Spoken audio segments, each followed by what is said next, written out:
400 మంది వచ్చారండి. దేవునికి మహిమ కలుగును గాక. హల్లెలూయా.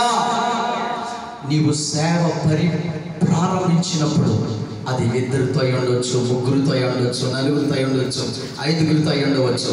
నీ దగ్గరికి వచ్చే వారందరూ కూడా బాధలో ఉన్నవాళ్ళు వస్తారు, సమస్యలో ఉన్నవాళ్ళు వస్తారు, ఇబ్బందుల్లో ఉన్నవారు వస్తారు, లోకం చేత గాయపరచబడిన వారు వస్తారు, నిందించబడిన వారు వస్తారు, రోగాలతో ఉన్నవారు వస్తారు, వెలివేయబడిన వారు వస్తారు. దైవజనుడా, వాళ్ళు నీకే అప్పగించబడేది. నీ దగ్గర డబ్బు ఉందని, రొట్టెలు పెడతావని, ధనం ఉందని, పోషిస్తావని, రక్షిస్తావని, కాపాడుతావని, బలపరుస్తావని, ధైర్యపరుస్తావని, పైకి లేవనెత్తుతావని కాదు, దేవుని సన్నిధిలో ప్రార్థన చేస్తావని. ఈ ప్రజలందరూ నీ దగ్గర రావడానికి కారణం దేవుడితో నీకు కనెక్షన్ ఉంది. నీ ప్రార్థన వలన అసమానతలు తగ్గిపోతాయి.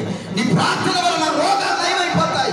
నీ ప్రార్థన వలన పీడించబడుతున్న వారు ఆ పీడిత నుంచి విడుదల పొందుతారు. నీ ప్రార్థన వలన దేవుడు గొప్ప కార్యాలు చేస్తాడు. నీ ప్రార్థన వలన అద్భుతాలు చేస్తాడు. నీ ప్రార్థనకి పవర్ ఉంటుంది. ఇది దేవుడు దావీదుకి ఇచ్చే పవర్. దావీదులో ఏమీ లేదు, చిన్న కుర్రవాడు. సౌలు